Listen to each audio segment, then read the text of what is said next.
Sa ngalan ng Ama, ng Anak at ng Espiritu Santo, Amen. sumainyo ang Panginoon. At sumainyo rin.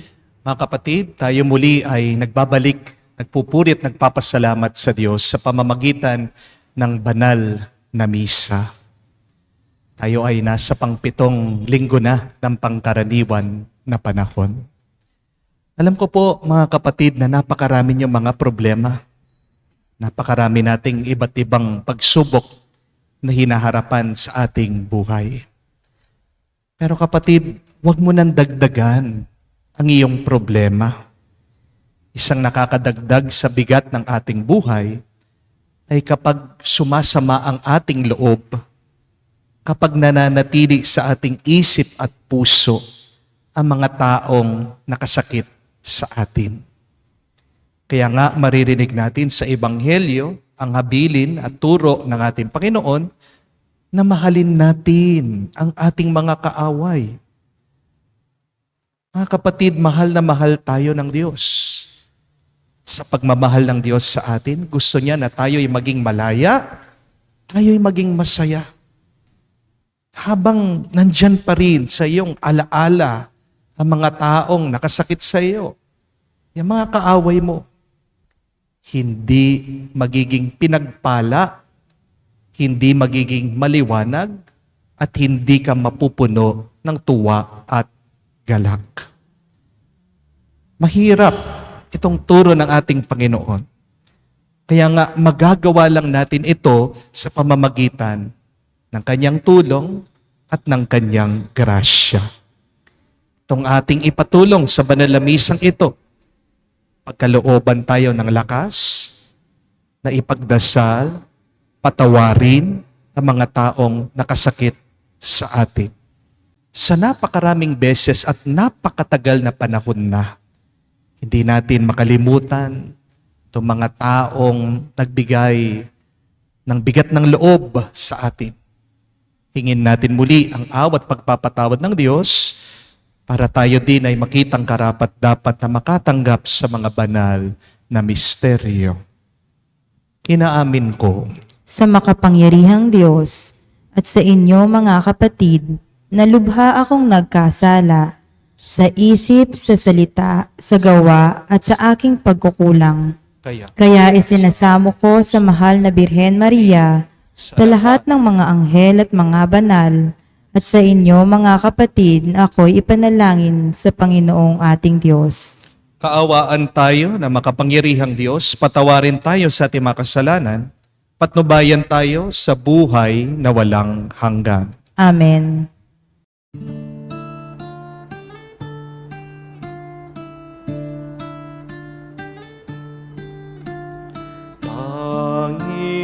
Panginoon, maawa ka. Panginoon, maawa ka.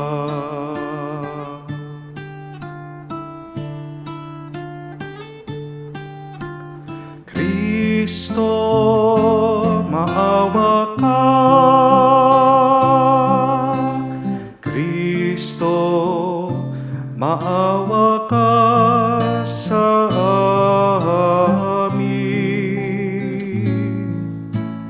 Panginoon, maawa ka. Panginoon, maawa ka. Gloria in excelsis Deo.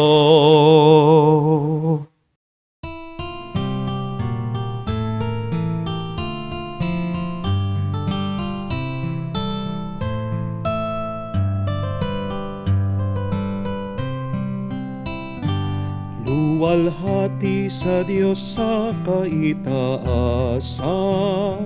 kaloob sa lupa ay kapayapaan. Pinupuri ka at ipinangdarangal, sinasamba ka dahil sa dakila mong kalwalhatian. Panginoon naming Diyos, Hari ng langit, Amang makapangyarihan, Panginoong Jesucristo, buktong na anak ng Diyos, Kordero ng Ama, ikaw na nag-aalis ng mga kasalanan ng sanlibutan. Tanggapin mo ang aming kahilingan, ikaw na naluluklok sa kanan ng Ama.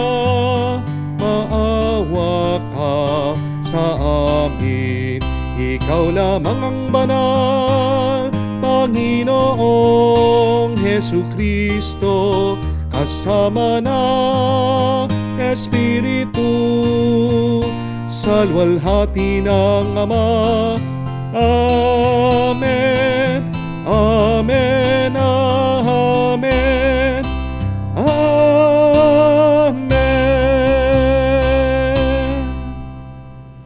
Manalangin tayo. Ama naming makapangyarihan, may saloob nawa naming palagian ang mga galing sa Espiritu ng kabanalan, upang sa salita at gawa ay aming magampanan ang lahat ng iyong kinalulugdan. Sa pamagitan ni Jesucristo kasama ng Espiritu Santo, magpa sa walang hanggan. Amen.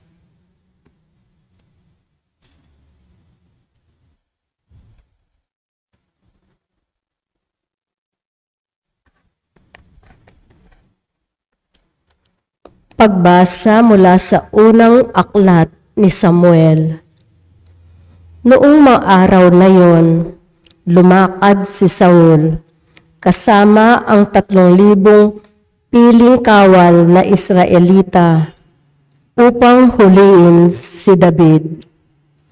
Kinagabihan, lihim na pinasok ni na David at Abisai ang kampo ni Saul. Dinatnan nila itong tulog na tulog at napaliligiran ni Abner at ng buong hukbo. Ang sibat nito ay nakatarak sa gawing ulunan. Sinabi ni Abisai kay David, "Niloob ng Diyos na mahulog ngayon sa mga kamay mo ang iyong kaaway. Kung ibig mo, tatarakan ko siya ng sibat. Kapag nasaksak kong minsan iyan, hindi na kakailanganing ulitin." Ngunit sinabi ni David, "Huwag mong gagawin iyan. Malaking kasalanan ang magbuhat ng kamay sa hinirang ng Panginoon." Kinuha nga ni David ang sibat sa ulunan ni Saul at ang lalagyan ng inumin nito, at sila'y umalis.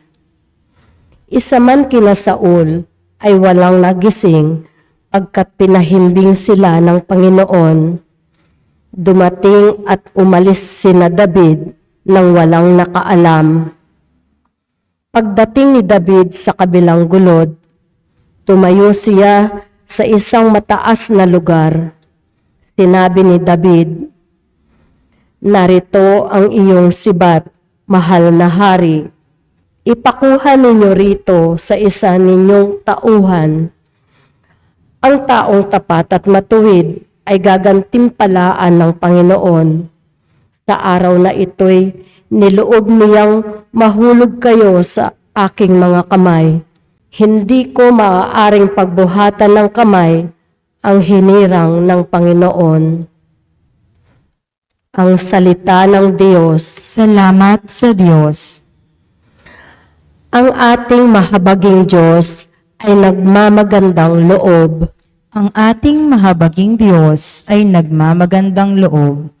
Panginooy, papurihan, purihin mo kaluluwa.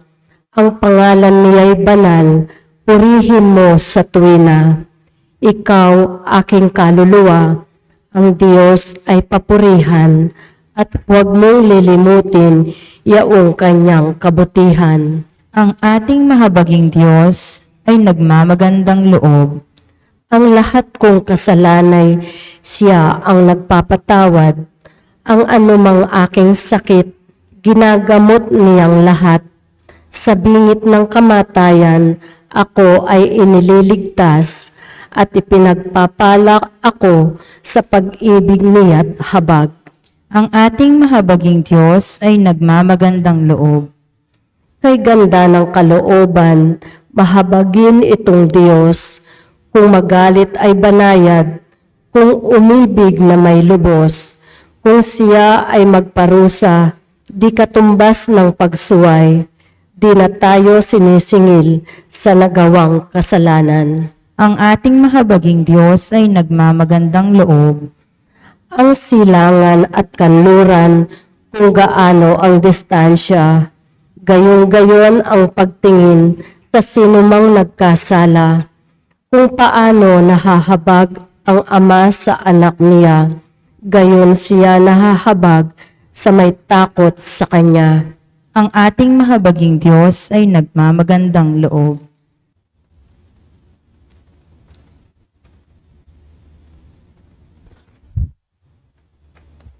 Pagbasa mula sa unang sulat ni Apostol San Pablo sa mga taga-Korinto. Mga kapatid, ganito ang sinasabi sa kasulatan. Ang unang tao, si Adan, ay nilikhang binigyan ng buhay. Ang huling Adan ay espiritong nagbibigay buhay. Ngunit hindi nauna ang panlangit, ang panlupa muna bago panlangit. Ang unang Adan ay mula sa lupa, sapagkat nilikha sa alabok. Mula sa langit ang pangalawang Adan. Ang mga katawang panlupa ay tulad ng nagmula sa lupa. Ang mga katawang panlangit ay tulad na nagmula sa langit. Kung paanong tayo'y katulad ng taong nagmula sa lupa, darating ang araw na matutulad din tayo sa mga nanggaling sa langit. Ang salita ng Diyos. Salamat sa Diyos.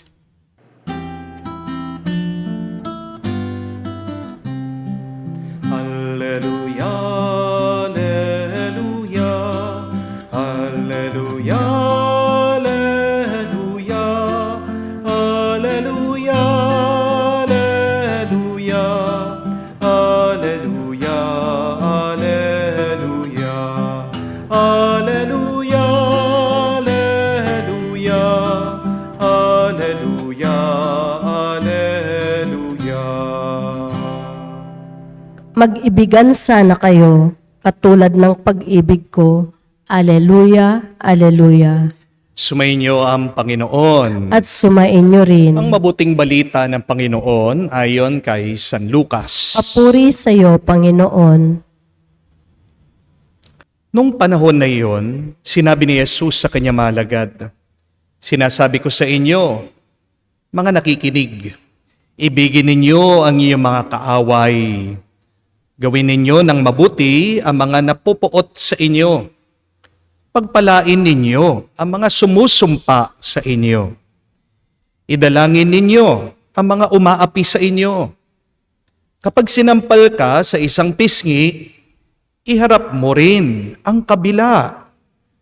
Kapag inagaw ang iyong balabal, ibigay mo pati ang iyong baro. Bigyan mo ang bawat naghihingi sa iyo.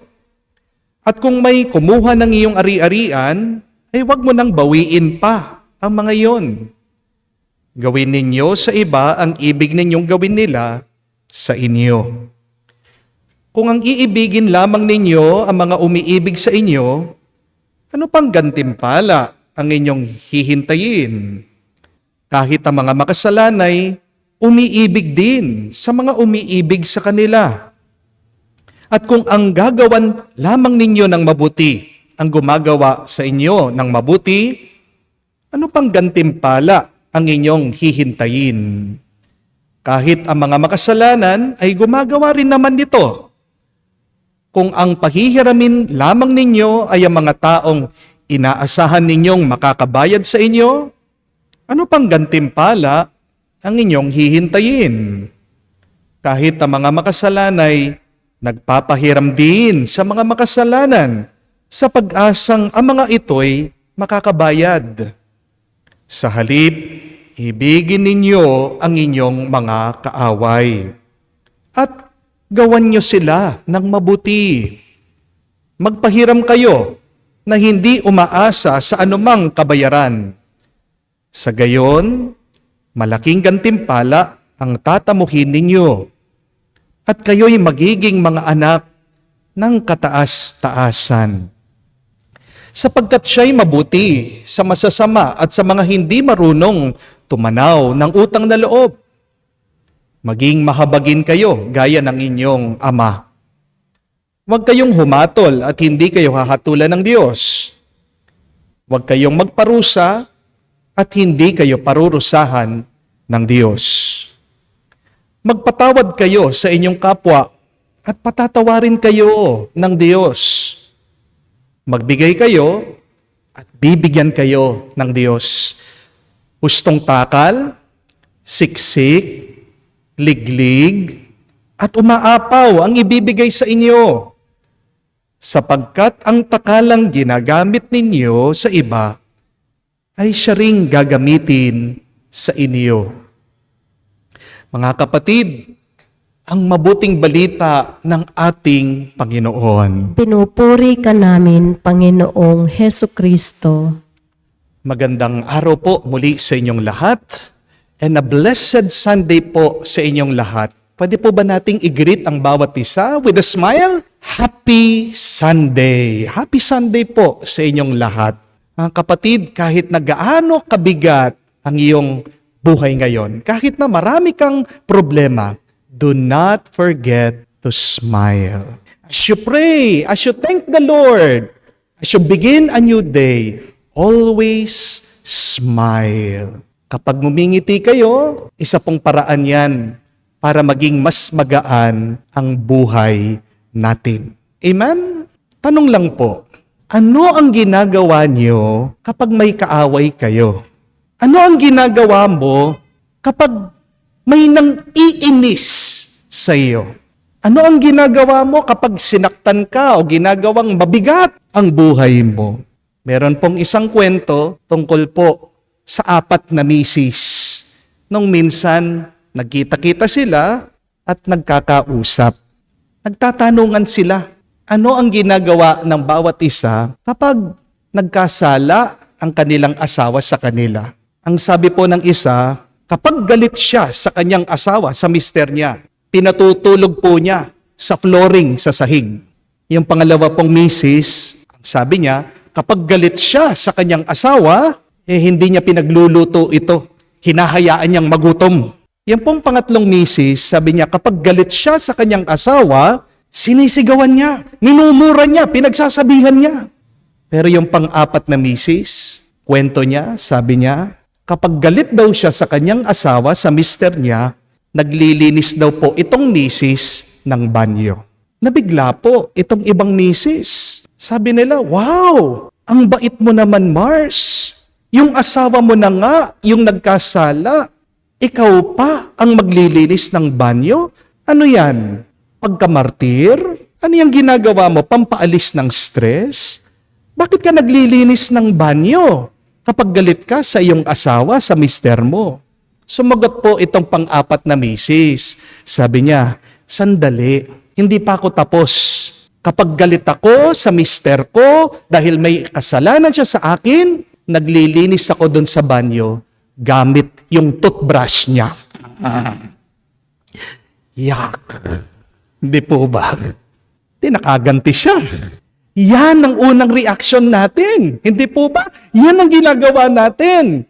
Kapag galit tayo sa isang tao, pag meron tayong kaaway, hindi po ba? Naghahanap tayo ng paraan para makaganti sa kanya. Pag hindi naman tayo makaganti, marami sa atin itong ginagawa. Nagtatanim tayo ng sakit ng loob. Kinikimkim natin ang ating galit. Pero ang tanong, yan ba ang mabuting kailangan nating gawin? Ano ang pinakamagandang paraan kapag meron tayong galit sa isang tao? Kapag meron tayong kaaway sa buhay? Remember, my dear friends, when you have an enemy, you are really punishing yourself.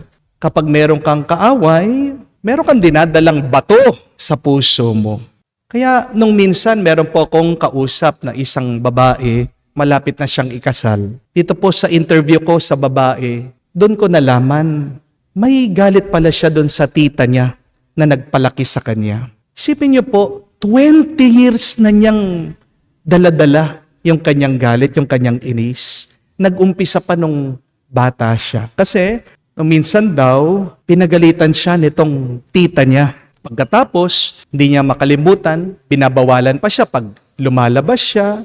Pupunta lang naman siya doon sa mga kabarkada niya. And lately, nilait daw yung kanyang boyfriend. Nagkapatong-patong na yung galit, yung inis. Kaya nga, napakalalim nung kanyang pagkamuhi. Mga maliliit na galit, lumaki ng lumaki. Imbis na alisin itong babae, yung kanyang galit sa puso niya, hinayaan niyang lumalim ng lumalim yung sama ng loob niya. Kaya nga po, hindi ko makalimutan tong babaeng ito kasi malapit na lang siyang ikasal. Napakalungkot niya. Iyak na siya ng iyak. Pwede naman niyang alisin tong sakit ng loob Hindi po ba? Pero ang malungkot na kwento, dinala pa niya for 20 years. Kapatid, wala naman po tayo dapat dalhin o buhatin na galit sa ating puso. Papangit lang ang karanasan mo. Di po ba? Habang meron kang kaaway, habang may galit ka sa puso mo. Tandaan niyo po ito, noong pinanganak tayo, wala tayong kaaway. Amen? At pwede ka ring umalis sa buhay na ito, kapatid, na wala ka ding kaaway. When you were born, you do not have any enemy. And when you leave this world, you can live without any enemy. Pero para mawala yung kaaway mo, kailangan sundin natin yung turo ng ating Panginoong Hesukristo. Napakasimple lang ng kanyang habilin sa atin. Sabi ni Jesus, mahalin niyo ang inyong mga kaaway. Paulit-ulit yan. Love your enemies. Opo, alam ko sagot nyo. Sasabihin nyo, Father, ang hirap niyan. Pero hindi po imposible. Hindi ibig sabihin, mahirap gawin ang isang bagay na imposible na yang gawin. Kasi kung imposible, hindi na dapat pinag-uutos ng ating Panginoon. Hindi po ba? It is difficult and yet it is still possible. And there are 3 ways on how we can love our enemies. There are 3 ways on how you can transform your enemies into your friends. The first one, turn your other cheek to them. Sabi ni Jesus, kapag sinampal ka sa isang pisngi mo, iharap mo yung kabila mong pisngi. Hindi po ba nakakashock ito? Ikaw na nga sinaktan, magpapasampal ka ulit? Yun bang ibig sabihin ng ating Panginoong Hesukristo? Hindi, kapatid. Bakit ba pinapaharap ni Jesus yung kabilang pisngi mo dyan sa kaaway mo? Tandaan niyo po ito, unawain niyo, napakaganda. Yung kabilang pisngi mo na hindi pa sinampal, hindi pa namamaga. Ibig sabihin yung kabilang pisngi mo na hindi pa sinaktan, mabuti pa yan. Ang ibig sabihin ng ating Panginoong Hesukristo, kapag hinarap mo yung kabilang pisngi mo, dyan sa kaaway mo, pinapaharap lang niya yung bahagi ng iyong pagkatao na payapa, na mabuti, na mabait. Pinapaharap ni Jesus yung bahagi ng buhay mo, ng pagkatao mo, na walang galit. Yun yung ibig sabihin niya. To turn the other cheek to your enemy means we must turn our peaceful side. You must turn your kind side to those who have hurt you. You must turn your generous side to those people who have done bad to you. Wow! Ang ganda po, no? Kasi pag patuloy mong hinaharap yung masakit na bahagi mo dyan sa kaaway mo, di ba, ano yung pagnanais mo? Namamaga masakit Gusto mong maghiganti. Kapag hinarap mo yung pisngi mo na walang sakit, yan ay paanyaya ng Diyos. Maging maamo ka kahit na ikaw ay nasasaktan. Mga kapatid, habang hindi mo pinipiling pagpasensyahan yung taong nakasakit sa iyo, magpapatuloy ang away niyo at hindi natatapos sa mabuti ang pag-aaway. Hindi po ba? Halimbawa, habang naglalakad ka sa daan, isipin niyo po ito. May nakasagi sa iyo, may nakabangga sa iyo. Di niya sinasadya. Kung hindi mo kilala yan, di ba, maiinis ka sa kanya, magagalit ka sa kanya, pagsasabihan mo, hindi ka ba marunong tumingin? Wala ka bang mata? Di ba? Ganyan po ang ating normal na reaction. Pero isipin niyo po ito. Kung naglalakad ka sa daan, yung nakabangga sa iyo, yung nakasagi sa iyo ay kaibigan mo, mag-iiba yung expression mo. Sasabihin mo, ay, wow, nandito ka pala. Bakit naging mas mabuti ang iyong tugon, ang iyong reaction? Kasi kaibigan mo yan. Kapatid, pwede mo naman piliin na harapin yung kaaway mo bilang kaibigan mo. Pero kung gusto mong maging mas masaya ka, maging mas payapa ka, kailangan tingnan mo yung nakakasakit sa iyo na hindi mo yung kalaban, kaibigan mo yan. Napasama lang siya. Always choose to be kind. That is the first one. In order for us to love our enemies. But secondly, to love your enemies, you must bless them. Do not curse them. Why? Because remember, what you give, you shall receive. Kung gusto mong pagpalain ka sa buhay, dapat pagpalain mo din ang ibang tao. Hindi po ba? Kung sinusumpa mong isang tao, anong babalik sa iyo? Sumpa din. Kung minumura mong isang tao, makakatanggap ka ng mura. Kung gagawan mo ng masama ang isang tao, babalik ka masama sa iyo. Kapatid, Diyos na ang maghihiganti para sa iyo. Itong nakasulat sa Biblia, God said that vengeance is mine, not yours. Nakikita naman ng Diyos lahat ng ginagawa ng ibang tao sa iyo Hindi natutulog ang Diyos. Hindi bulag ang Panginoon sa ating sitwasyon. At tandaan mo ito, darating ang tamang panahon, itataas ka ng Diyos sa harap ng mga taong nagbaba sa iyo. Pangako niya yan. Nakasulat din po yan sa Biblia in the book of Psalms that the Lord has prepared a table for me in front of my enemies. The Lord anoints my head. My cup overflows. Basta't huwag kang gagawa ng masama dyan sa mga taong nakasakit sa iyo. Pagpapalain ka ng Diyos. Minsan, kailangan nating unawain. Ang mga kaaway natin, blessing din yan sa atin. Kapag meron kang kaaway, kapatid, agad ka magpasalamat sa Diyos. Bakit? Kasi yung kaaway mo, guro mo. Your enemy is your teacher in real life. Tayo, kailangan pa natin pumasok sa eskwela, babayaran mo yung guro. Anong ginagawa ng mga guro? Di ba binibigyan ng problema yung estudyante para matuto siya? Isipin niyo po, hindi mo binayaran yung kaaway mo, binibigyan ka ng problema.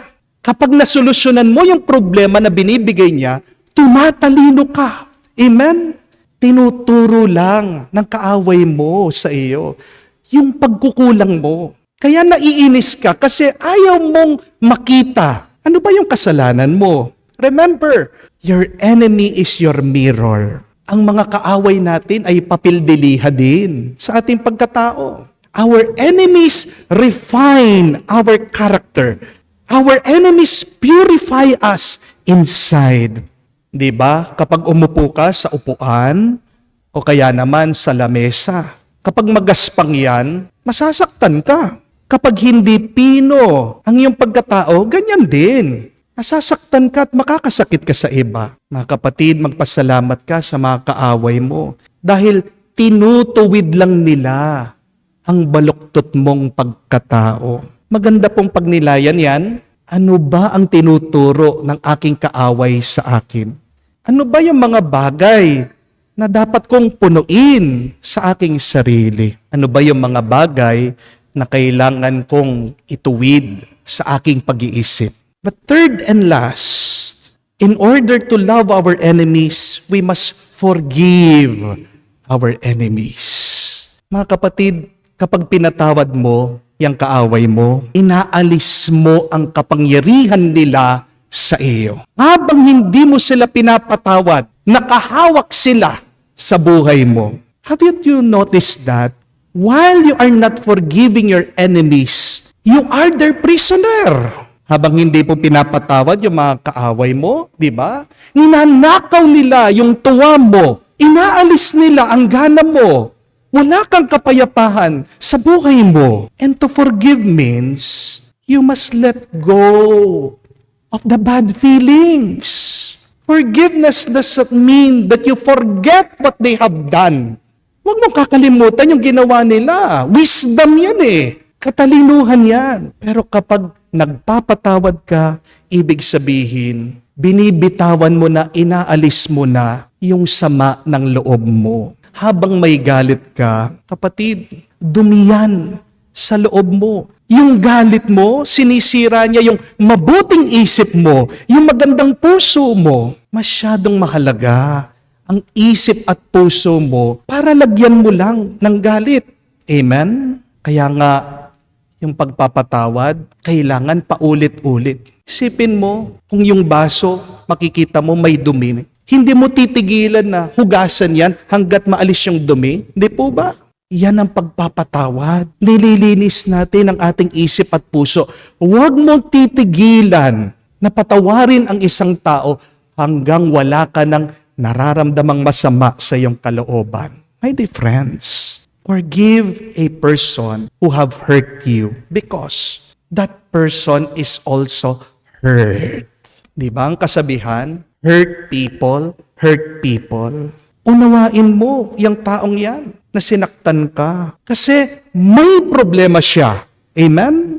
Kung wala naman problema yan, hindi ka naman sasaktan eh. Di po ba? Forgive your enemies because someday, you don't know, you may also need forgiveness. Hindi natin alam, darating ang araw, baka tayo naman yung makasakit sa iba. At di ba, pag nagkamali tayo, gusto natin na patawarin din tayo. Bakit ikaw? Gusto mo agad na patawarin ka, pero yung ibang tao, hindi mo mapatawad. As Jesus said, forgive, and you shall be forgiven. May kakilala po ako, kwento niya sa akin, nung bata po siya, yung lolo niya ay may panaderya. Gumagawa po ng tinapay yung lolo niya. May bake shop sila. Minsan, habang yung lolo niya nagtatrabaho, nagmamasa po. Naisipan nitong kakilala ko nung bata siya, lokohin niya yung kanyang lolo. Sabi niya, nakita po niya yung makina dun sa tabi ng lolo niya. Sisindihan daw po niya na para bang may nagmumulto para magulat yung kanyang lolo. Pero hindi po niya alam, nung sinindihan niya yung makina, yun po pala yung magiging daan at dahilan para maputol yung mga daliri ng kanyang lolo. Na-aksidente po yung lolo niya dun sa ginawa niya. Pero kahit na nawalan po ng daliri yung kanyang lolo, alam niyo po, itong matanda, hindi daw po galit dun sa apo niya. Kasi sabi nitong matanda ang katwiran niya, bata lang naman siya eh. Hindi naman niya alam yung ginagawa niya. Ang ganda po nun, no? Isipin niyo po. Dapat ganyan po natin inuunawa yung mga nakasakit sa atin, yung mga kaaway natin. Bakit ka sinaktan? Bakit ka ginawa ng masama? Hindi naman niya alam yung ginagawa niya. Hindi niya sinasadya.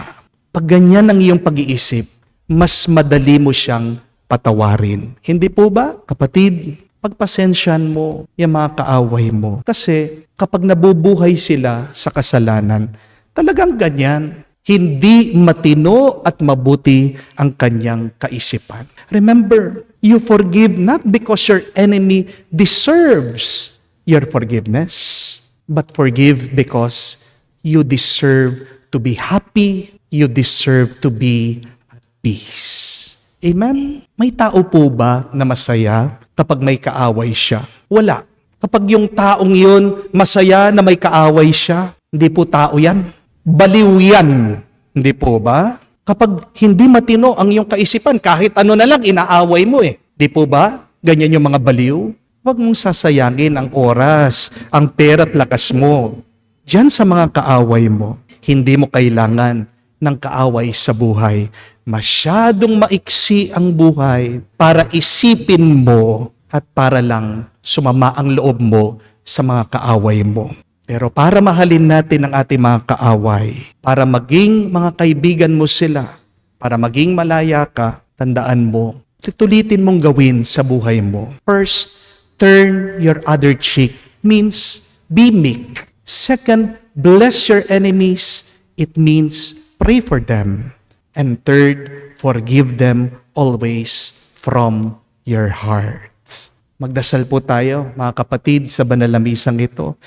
Maging malinis sana ang ating isip at puso mula sa galit natin sa ating mga kaaway para tayo ay maging mas masaya, payapa at pinagpala ngayon at magpakailanman. Amen.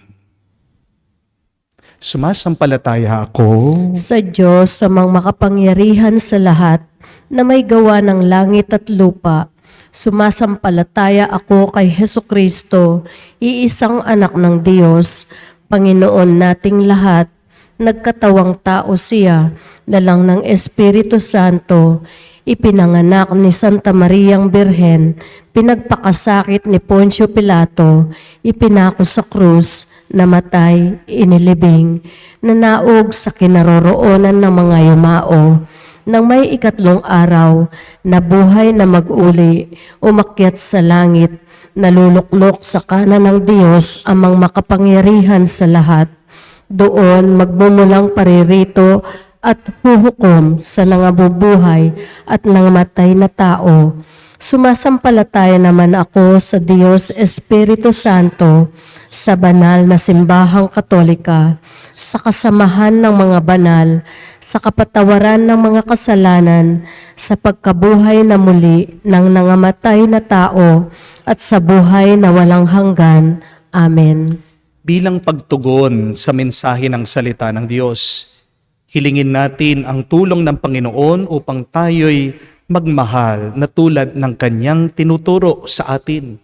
Ating sabihin at panalangin, Panginoon, dinggin mo kami. Panginoon, dinggin mo kami. Para sa Santo Papa Francisco at iba pang mga pinunong espiritual, tuwina nawa nila'y ipahayag ang mahigpit na hinihingi ng pagmamahal at pagpapatawad at manguna sa pagsasabuhay nito. Manalangin tayo. Panginoon, dinggin mo kami. Para sa lahat ng Kristiyanong tinatawagang magtaguyod ng kabihasnan ng buhay at pagmamahal, magpunyagi nawa silang magpahalaga sa buhay, igalang at itaguyod ito ng buong ingat sa kanilang sarili at sa kanilang kapwa. Manalangin tayo. Panginoon, dinggin mo kami. Para sa lahat ng mga biktima ng karahasan at kawalan ng katarungan, makahango nawa sila sa halimbawa ni Kristo at sa kapangyarihan ng biyaya ng Diyos, ng lakas para magpatawad sa mga nang-aapi sa kanila. Manalangin tayo sa Panginoon. Panginoon, dinggin mo kami. Sa katahimikan po ng ating puso, banggitin din natin sa Diyos ang ating mga personal na intensyon. Panginoon, ng habag at pagpapatawad, tibayan nawa ng iyong pagpapala ang aming puso upang mapatunayan namin sa aming pang-araw-araw na buhay ang pagmamahal na pinapahayag namin sa Eukaristiyang ito. Sinasamo namin to sa pamamagitan ni Jesucristo, iyong anak na nagmamahal at naghahari ng walang hanggan. Amen.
Manalangin kayo mga kapatid, parang ating mga paghahain ay kalugdan ng Diyos amang makapangyarihan. Tanggapin nawa ng Panginoon itong paghahain sa iyong mga kamay sa kapurihan niya at karangalan sa ating kapakinabangan sa buong sambayanan niyang banal. Ama naming lumikha sa pagganap namin ng banal na pagdiriwang upang ikaw ngayon ay aming paglingkuran. Hinihiling namin naway mapakinabangan ang aming inihahain sa iyong karangalan sa pamagitan ni Jesucristo kasama ng Espiritu Santo magpa sa walang hanggan. Amen. Sumainyo ang Panginoon. At sumainyo rin. Itaas sa Diyos sa inyong mga puso at diwa. Itinaas na namin sa Panginoon. Pasalamatan natin ang Panginoong ating Diyos. Marapat na siya ay pasalamatan. Ama naming makapangyarihan, tunay nga marapat ikaw ang aming pasalamatan. Sa pamagitan ni Jesucristo na aming Panginoon.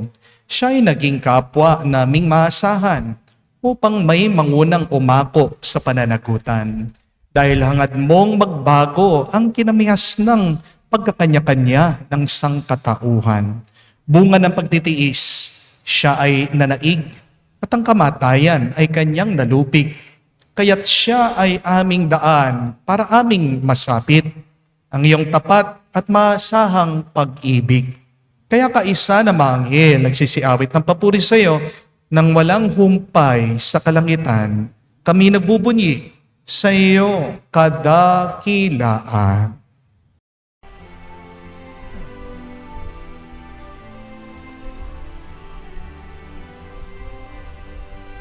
Santo, Santo, Santo, Panginoong Diyos ng mga hukbo, napupuno ang langit at lupa ng kadakilaan mo. Hosana, Hosana, sa kaitaasan, pinagpala ang naparirito. Sa ngalan ng Panginoon, Hosana, Hosana, sa kaitaasan, Hosana, Hosana, sa kaitaasan.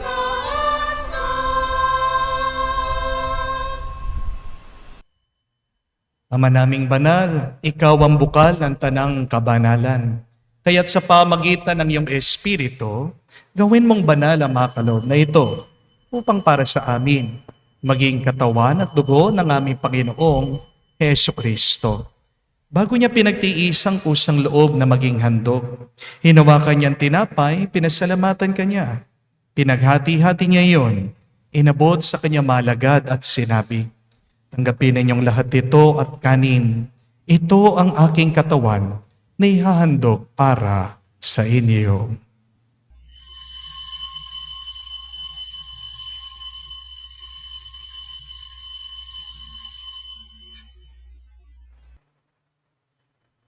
Gayon din naman na matapos ang hapunan, hinawakan niyang kalis, muli kanyang pinasalamatan. Inabot niyang kalis sa kanya malagad at sinabi, tanggapin ninyong lahat ito at inumin. Ito ang kalis ng aking dugo, ng bago at walang hanggang tipan. Ang aking dugo na ibubuhos para sa inyo at para sa lahat, sa pagpapatawad ng mga kasalanan. Gawin ninyo ito sa pag-alaala sa akin.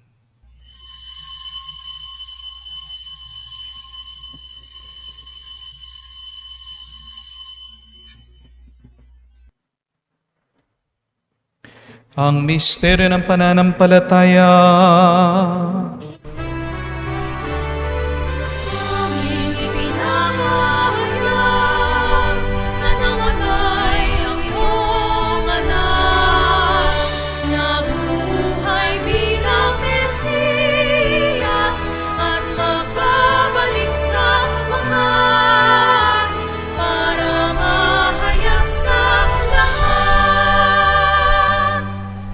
Ama, ginagawa namin ngayon ang pag-alaala sa pagkamatay at muling pagkabuhay ng iyong anak. Kaya tinialay namin sa iyong tinapay nagbibigay buhay at ang kalis na nagkakaloob ng kaligtasan. Kami nagpapasalamat dahil kami yung minarapat na tumayo sa harap mo para maglingkod sa iyo. Sinasamo namin kami magsalo-salo sa katawan at dugo ni Kristo ay mabuklod sa pagkakaisa sa pamamagitan ng Espiritu Santo. Amalingapin mong iyong simbahan, laganap sa buong daigdig. Puspusin mo kami sa pag-ibig. Kaisa ni Francesco, aming Santo Papa, si Florentino, aming Arsobispo, at ng Tanang Kaparian. Alalahanin mo rin ang aming mga kapatid na nahimlay, may pag-asang sila'y muling mabubuhay. Gayon din naman lahat ng mga pumanaw. Kawan mo't sila't patuloyin sa iyong kaliwanagan. Kawan mo't pagindapatin kaming lahat, makasalo sa iyong buhay na walang bakas. Kaisa na Mahal na Birhen Maria, Ina ng Diyos. Kaisa ni San Jose, kanyang maligaya at malwalhating esposo. Kaisa ng mga apostol at lahat ng mga banal na namuhay dito sa daigdig na kalugod-lugod sa iyo. May pagdiwang nawa namin ang pagpupuri sa ikararangal mo sa pamamagitan ng iyong anak, aming Panginoong Heso Kristo. Sa pamamagitan ni Kristo, kasama niya at sa Kanya, ang lahat ng parangal at papuri ay sa iyo, Diyos Ama, makapangyarihan, kasama ng Espiritu Santo, magpasawalang hanggan. Amen. Amen. Amen. Sa nakakagaling na utos sa turo ni Jesus sa Panginoon natin Diyos, ipahayag natin ng lakas loob.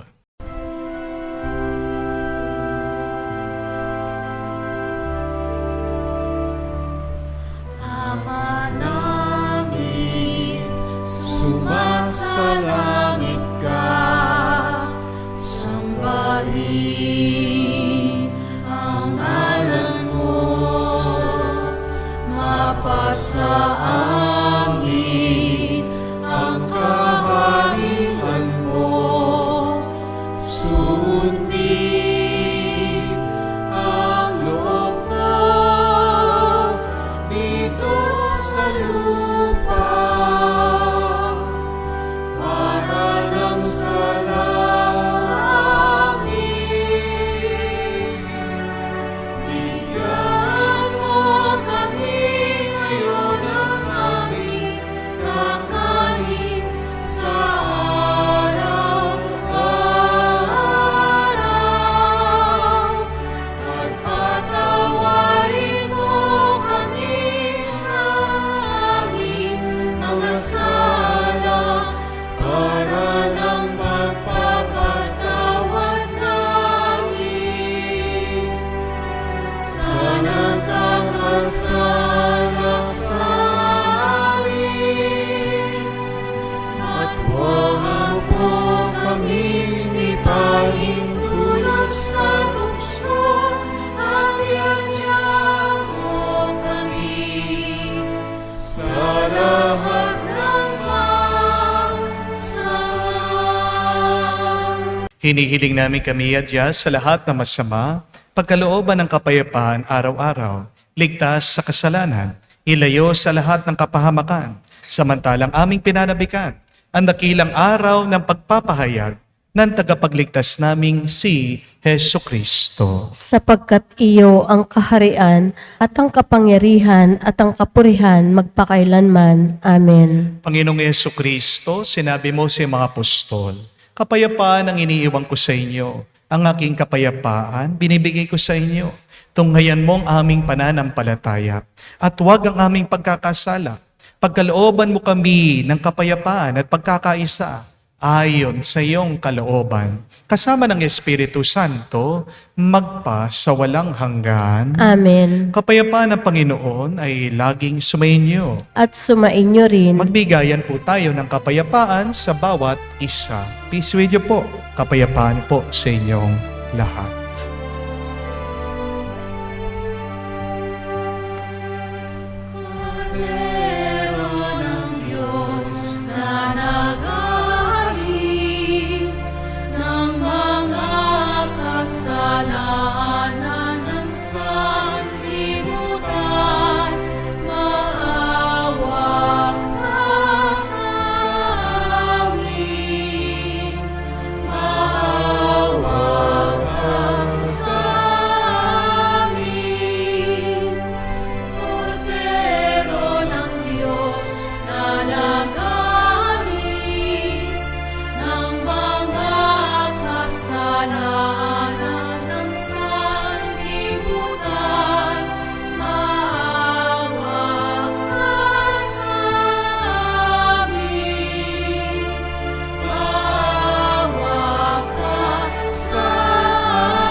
Mga kapatid, naririto ang ating Panginoong Kristo, ang Kordero ng Diyos. Siya nag-aalis sa mga kasalanan ng sanlibutan.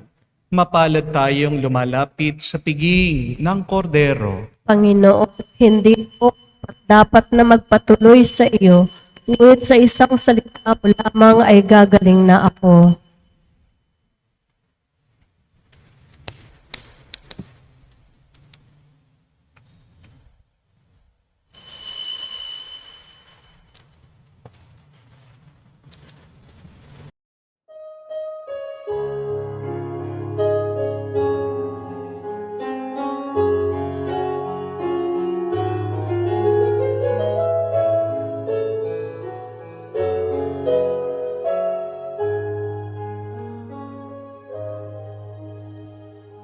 Stay with me, Lord, that I may never forget you.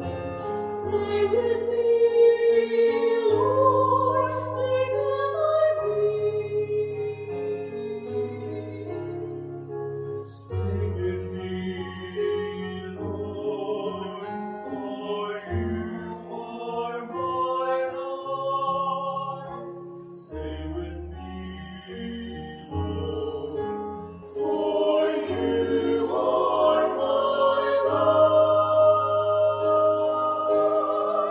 Oh, I need you, Lord Jesus, in this night of exile. Stay with me, Lord Jesus, in the breaking of the breath of darkness, disperses all darkness. The force that sustains me, the unique joy of my heart.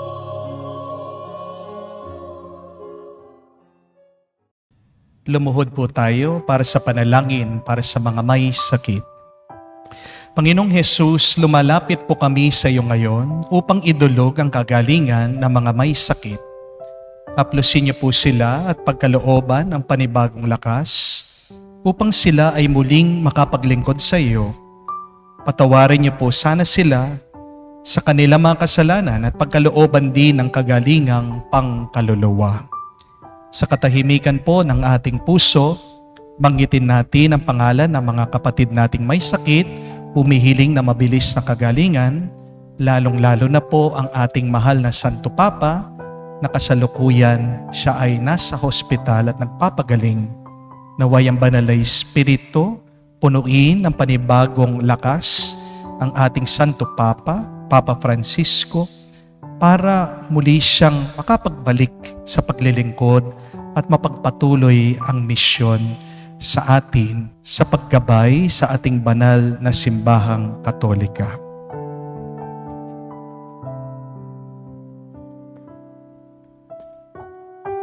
Hinihiling namin to sa ngalan ni Kristo, aming Panginoon. Amen. Panalangin para sa mga OFW. Ama, pinapanalangin namin sa iyong natatanging kahilingan ng lahat ng mga nagtatrabaho sa ibang bansa. Tulungan mo sila bawat sandali ng kanilang buhay habang nasa ibang bansa. Palakasin mo sila kapag pinanghihinaan sila ng kalooban. Pagalingin mo sila tuwing nagkakasakit. Aluin mo sila kapag nalulungkot sila. Ilayo mo sila sa anumang kapahamakan at masama upang magpatuloy sila lagi sa kanilang buhay. Mapahalagan nawa ng kanilang mga pamilya ang bawat sakripisyo nila sa ibang bansa upang wag masayang ang kanilang pagpapagal. Kawan at pagkalooban mo ng biyaya ang lahat ng mga OFW dahil sa iyo lamang aasa at wala nang iba pa. Ang lahat ng ito ay aming sama-samang panalangin sa ngalan ni Jesus. Amen. Banal na muka ni Jesus. Kaawaan mo kami. Tumayo po tayo. Manalangin tayo. Ama naming mapagmahal, ipagkaloob mong aming mapakinabangan ang dulot na kaligtasan ng aming pinagsaluhan, bilang sanla ng iyong tiyak na pagsagip sa tanan. Sa pamagitan ni Jesucristo, kasama ng Espiritu Santo, magpa sa walang hanggan. Amen. May tanong lang po ako sa inyo. Paano po ba ninyo tinatapos ang araw nyo? How do you end your day? Alam ko po marami sa inyo mayroong mga iba-ibang beauty regimen. Maaaring kayo ay maghihilamos muna, aalisin nyo ang inyong mga makeup, yung iba maliligo, yung iba bago matulog, manonood muna ng Facebook, ng YouTube, o ng Netflix. Iba-iba po yung ating mga nakagawian para tapusin natin ang ating araw. Bukod po sa pananalangin at pasasalamat sa Diyos, suggestion lang po, at ito din po ang gusto kong gawin yung assignment nyo. Bago kayo matulog, ang magandang dasal at panalangin ay singit nyo po na basbasan nyo yung mga taong ayaw nyo. Bless them and forgive them from your heart. Diba? Kung bago ka matulog, yung mga bata, pinapahugas nyo muna yung mga kamay nila, yung mga paa nila. Huwag kang hihiga sa kama, madumi yung iyong paa. Bakit tayo nakukuha natin na maghiga sa kama, matulog, na may dumi yung ating isip at puso? Cleanse your mind and your heart from hatred. You do not need that hatred. You do not need that anger in your heart. Why? Because your mind is so precious. Your heart is so beautiful. Your soul is a grace, a gift from God. Dinudumihan mo, sinasayang mo yung pagpapala na binigay ng Diyos sa iyo. Pag ikaw ay nagagalit, pag ikaw ay may pagkamuhi. Kaya magandang beauty regimen po yan. Magandang paraan para tapusin natin ang ating araw. Mga kapatid, naway ugaliin niyo po, maging dasal at alangin niyo na patawarin ang inyong mga kaaway. Alisin nyo na yung sama ng loob, hindi nyo kailangan yan. At bless your enemies. Basbasan niyo po sa pamamagitan ng iyong panalangin yung mga taong nakasakit sa inyo. Dahil pag binabasbasan mo ang ibang tao, yung pagbabasbas na yan, yung pagpapala na yan, yung grasya na yan, babalik at babalik sa iyo. Anong sabi ni Jesus sa Ebanghelyo? Pag bumalik, hindi lang sakto. Siksik, iliglig, at umaapaw. Sumainyo ang Panginoon. At sumainyo rin. At kayo'y basbasan ng Diyos, makapangyarihan sa lahat, sa ngalan ng Ama, ng Anak, ng Espiritu Santo. Amen. Ang ating misa ay natapos na, humayo kayo sa kapayapaan ni Kristo. Salamat sa Diyos.